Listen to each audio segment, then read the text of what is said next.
Today we are looking at Bloomburrow Token Control, which first popped up on the scene a few weeks ago. I noticed it on the MtG card list, as well as an article that was on MtG Rocks that posted the deck list from someone that finished fairly high in a tournament. And I was like, this looks interesting. And sure enough, it caught fire. Everybody was talking about token control, Bloomburrow, and the meta has since shifted a little bit to accommodate this, which is pretty cool. That said, I've been looking at some of these cards, and I've been playing, and as the meta has been shifting, I've been seeing that some of this stuff doesn't fit exactly for me, my play style. And so I wanted to go in here and figure out if I could tune it up a bit. So you can see your standard Bloomburrow control here. We got your temporary lockdowns, which is great against aggro and 2 drops or less. It's wonderful. But I found that, doing like a carrot cake into temporary lockdown, that seemed like a waste a lot of times. Yeah, you can sacrifice the carrot cake to torch the tower, and that is extra value. I love it. But I was having a hard time in matches against artifacts. So I added the abrades. That seemed to do it. But when you're facing down, like a simulacrum, what is it? Synthesizer. Let's go with what is it? In case you're unfamiliar, although I'm sure you've seen it if you've been playing standard lately. There it is, simulacrum synthesizer. Of course, I don't have any jelly. I don't have a lot of wild cards. We're kind of on a budget here. That's all right, because we can still have fun, and we can try to spend our stuff wisely on decks that we like. But yeah, this thing just generates an unfair amount of huge colorless constructs, which if you can catch it early with like an abrade is fine. But if you don't have specific artifact removal, then you're kind of toast. These things can carry the game away very quickly, especially dropping really cheap artifacts. So I started thinking, I like the blue-white control. I like the white-red control, Bloomburrow control with tokens. I really like the deck that CGB came up with, which is like a blue-white control a few weeks ago. But again, I found trouble, and this is something that I've added in I've kind of twerked this a little bit. I found it really hard to deal with a massive amount of artifacts with this deck.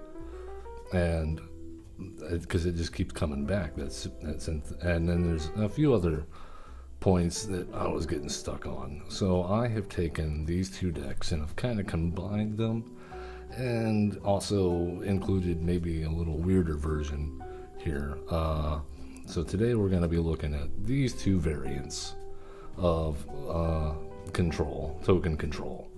I've built a Jeskai version as well as a Bant version, I believe. Correct me if I'm wrong there. Oh, cool. Baby G's. I see. You're a fellow live streamer on YouTube. Oh, yoga. Cool. So we're going to take a look at the Jeskai Tokens version first today. We're going to take that into the casual play format and see how it does.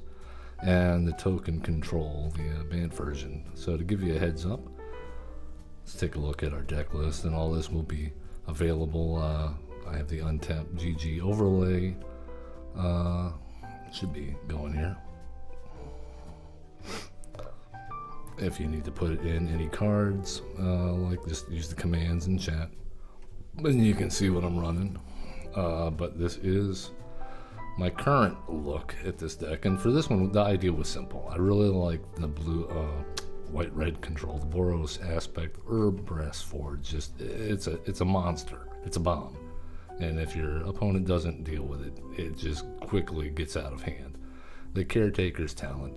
I mean, this card is wonderful for token decks. You're just drawing and drawing and drawing. You know, again, temporary lockdown, taking out your aggro decks fairly quickly if you can get it in hand. Sunfall for the later games, also generating tokens. Of course, Archangel Elspeth was a natural fit for this. Teferi I like as a draw source and because it creates that token.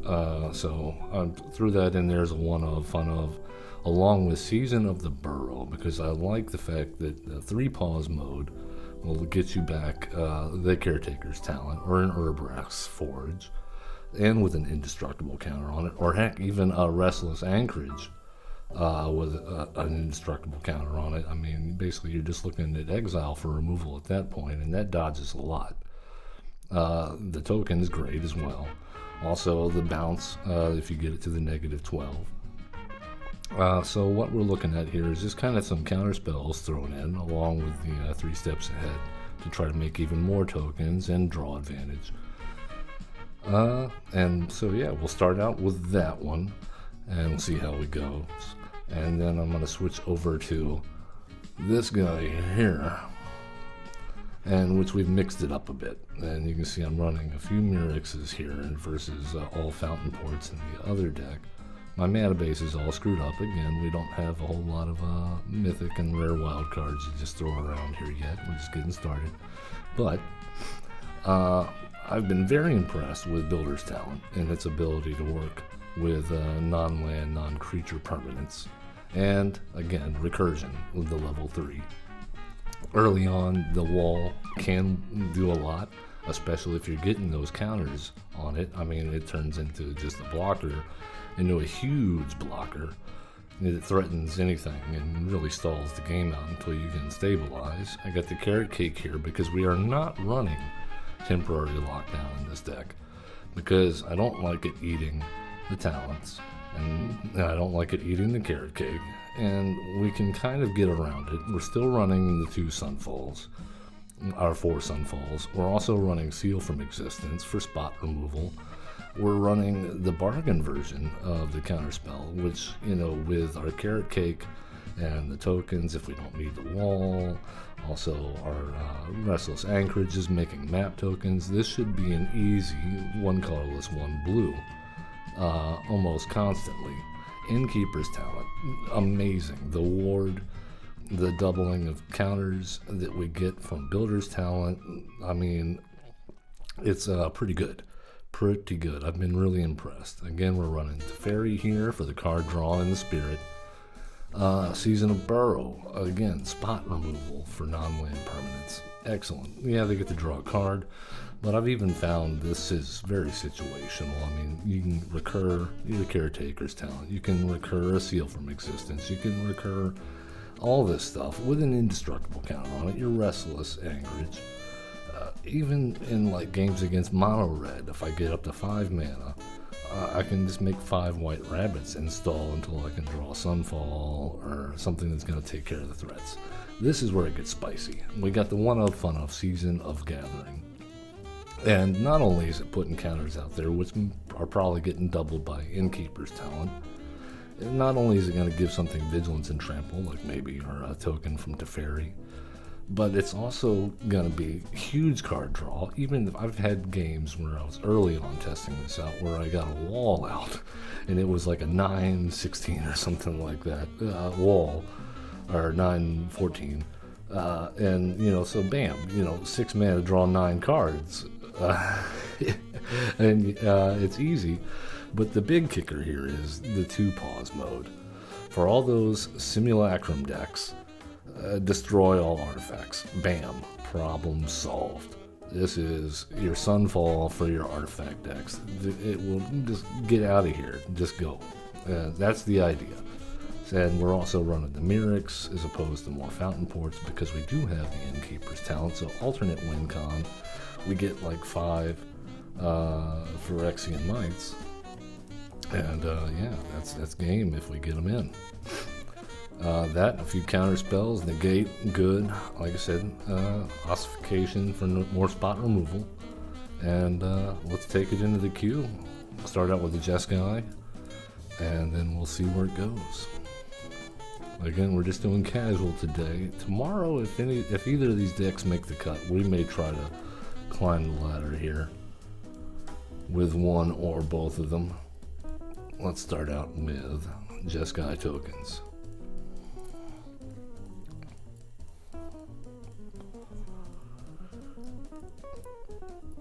Feeling jazzy. Got up early this morning, sending the kid off to bed, sending the kid off to school. Had my coffee. We got some work done around the house. Long day yesterday, taking care of the grass, the yard. But as far as Magic goes, I've been really excited about Bloomburrow. The fact that there's so many value cards. Oh my goodness, speaking of value. Okay, well, it's a 2-lander. We do have the Helix, but oh my goodness, if we get even 1 or 2 of these down and stick the Forge, I think we're good. If not, we're probably going to pay. Our opponent, Inchman. Not going to read into that too much. We were probably going to be destroyed. You say, well, why? Why would you go and start out in the play queue, the casual queue? Well, because I'm trying not to tank my rating. Just getting back into the game after taking a few years of a break. Alright, we got an Essence Channeler. I think we just wait for the swing in and go ahead and kill that. We gain some life. They'll gain a little bit of life, but at least the Essence Channeler doesn't get the counters to put on to the Ruin Lurker Bat. Alright, excellent. We got the... I'm going to go ahead and go with card draw here because I think we're going to need more removal. Would really love a sweeper here. Get this Forge down, get it going next, getting us the card draw. I might have wanted to be a little bit more aggro and put the Forge down first. But having 3 caretakers, that also helps. Because if they're drawing out any enchantment removal, we got replacements for that. I'm going to go ahead and get my blue land just to confuse them. And we'll throw down the Forge. We get this guy. I will not attack in because I'm going to go ahead and make a copy of that before it disappears. We do have the 3 steps ahead. We're going to need another blue source. Otherwise, that is just a dead card. This is one of the troubles with 3-color. And not having a great mana base to start. But that's okay, because we have card draw. I think we go ahead and go to combat. Our opponent gaining a lot of life. But we're not doing too bad. Alright, we get a card. Excellent. It is another blue source. It's almost like they want it to happen. I think they have to take some damage here. I don't think they're giving up their lifelink bats. Alright, we got blue source untapped. Let's go ahead and give them something to deal with.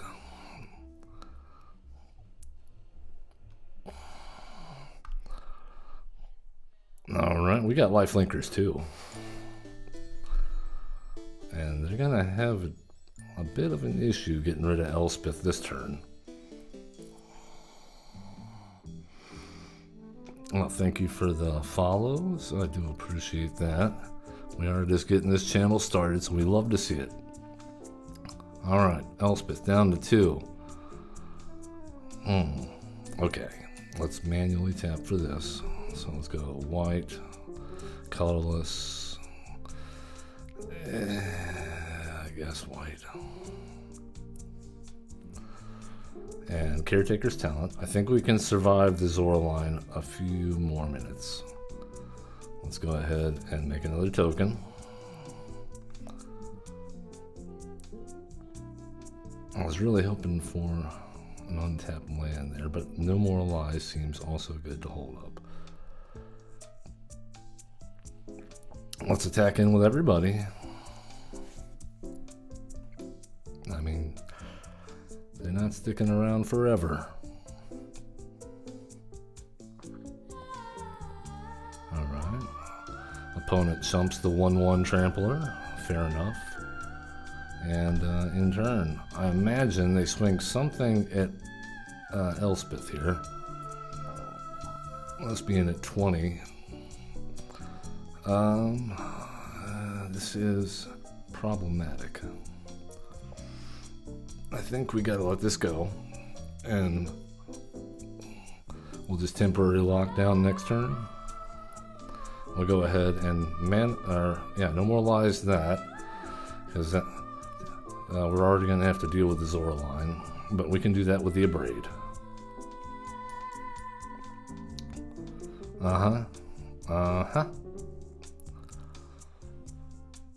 Alright, so we take 3. They gain a few. They're not gonna like this. Let's draw a few cards. We got a basic, nice, and we got some filtering we can do here. Let's go with attack in.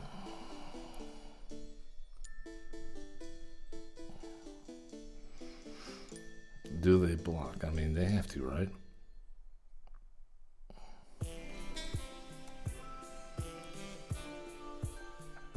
Alright, let's go ahead and get another blue source down.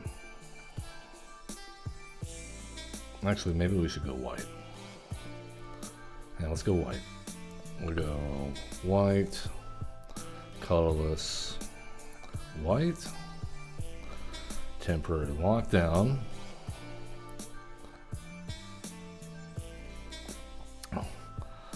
Abrade. The Zora line, goodbye. And we even have enough to copy a token. No. Oh, and they scoop it up. They said, I'm done. So yeah, we got to use the No More Lies in our Bloomburrow stack. That was nice. Oh, thank you. Thank you, Tony Marie.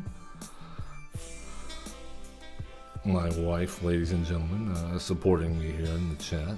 We're going to do a wife versus Wednesday regular weekly game, hopefully, if we don't, divorce because of it. Here, I want to post that to YouTube. Basically, starting out with a little standard brawl. We like the commander format. But she has a massive amount of cards and wild cards. I do not. So we like standard brawl for that. A little shorter of a card selection process. And it makes it fun because you're getting some new cards into the mix, showing off some stuff.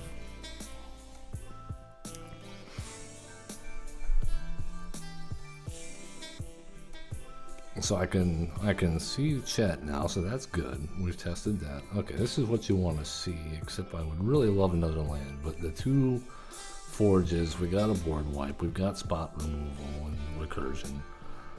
I'm going to keep it and hope we draw an untapped land so we can get this forge down and start kicking butt. I'm going to risk it for the biscuit. I think we put in another white.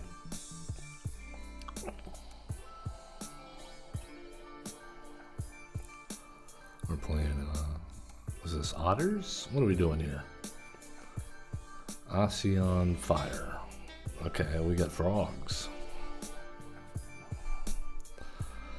Okay, gonna loot.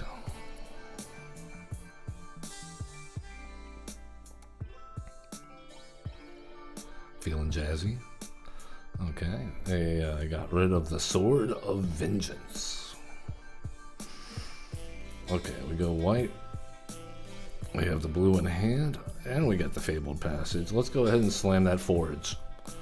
Put the pressure on.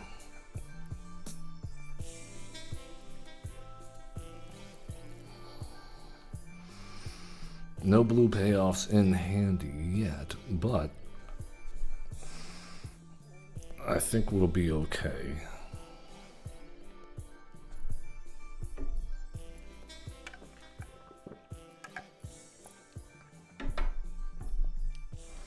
One for the doctor.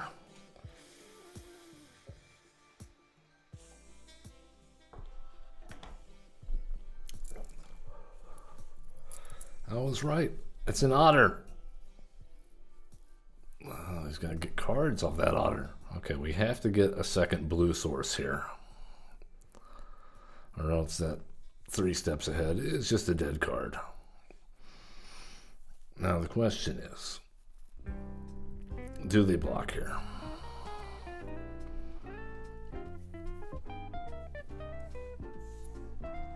No. All right. So do we let them get the card? I mean, they're tapped down. We got the mana advantage. Let's try and hold that. See what they do. Any pre-combat spells? We would like to see that.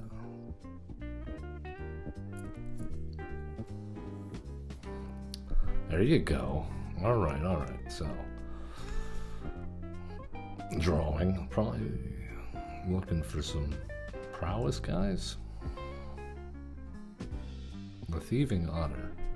I have not seen that one played much.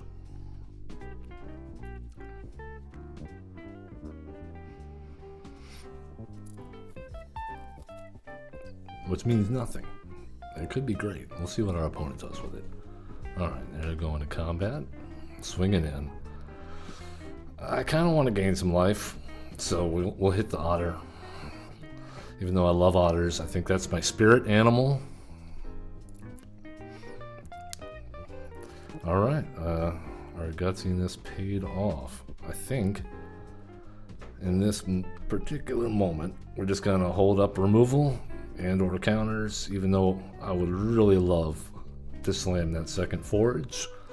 But our opponent isn't pressuring us much. And they are playing blue, so counters are possible. I would prefer to keep them back while we have the board state advantage.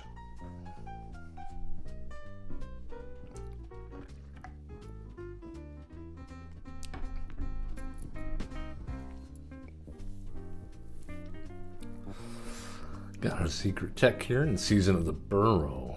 Okay, well, they seem to be struggling for something, so let's just go ahead and counter that. I don't want them finding more cards off that ETB, which apparently is now just enters, so just E. Okay, well, we need the card draw now. We need to hit a land. We did not hit a land, but we can make a copy of our 4/1 trample that will not disappear. And we do have spot removal next turn.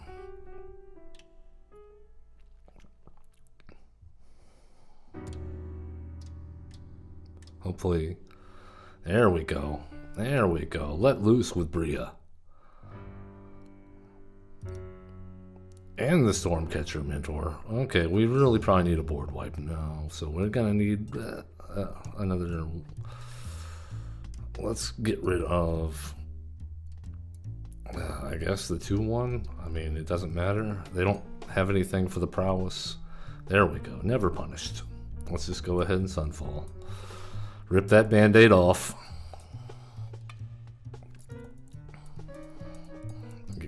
Got our card. Alright, down to 5. Our opponent has a 1-turn clock. We have the spot removal. We even have the season of the burrow. Okay.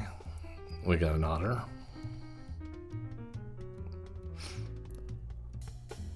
Our opponent. No opponent. You needed something better than that.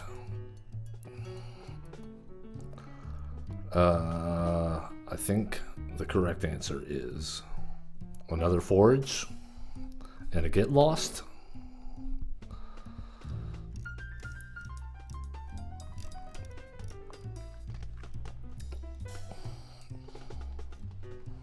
That card draw though, that's what saved us. Good game, good game. The otters, I wanted them to be good. I really wanted otters to be good, but I just have not found them to be consistent enough. I'm hoping I can be proven wrong. All right, well that went really well. Let's do it again. Let's run it one more time, and then we'll switch it up. We'll try out the other variation on the theme.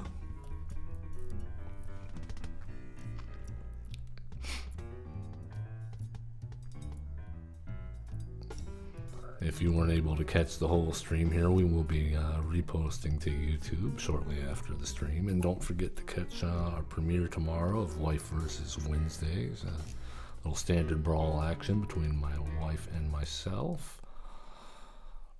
You can catch me at Average Zen on YouTube. I'm also on Twitter, or X if you will. Okay, we kind of need our white mana. Okay, well that's better. At least we can turn one.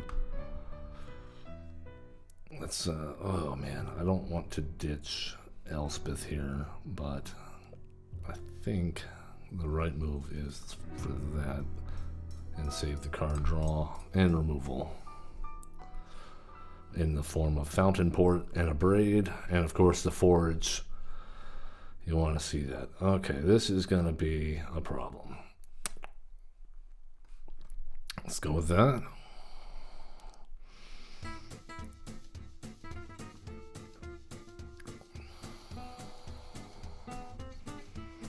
We need sweepers. Or, I guess,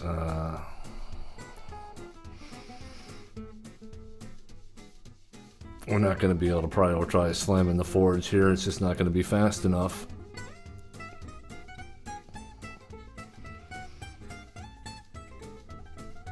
And yet we get another Forge. I think what we need to do is die. Now we need to counter the Zoraline or another bomb, and then hopefully we get our red mana and can start to stabilize here. Yeah, that's got to go. Otherwise, we die.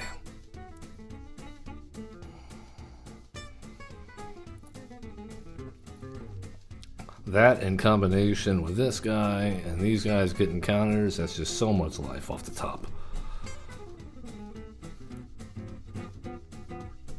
Okay, we got the temporary lockdown. Oh my goodness. Thank God for top decks.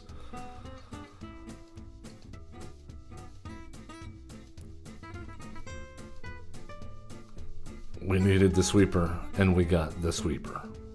Does it help? Yes. No. Excellent. Excellent. Smithers. Excellent. Maha. That's a problem. Okay, that represents lethal damage, and we just are too slow. That's, I think all we can do here. Well, no. No. Okay, white and red. No, we don't have double red. So all we can do here, and yeah, this is just game.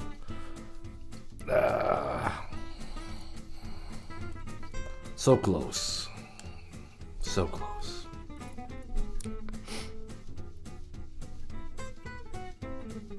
Can't win them all, folks.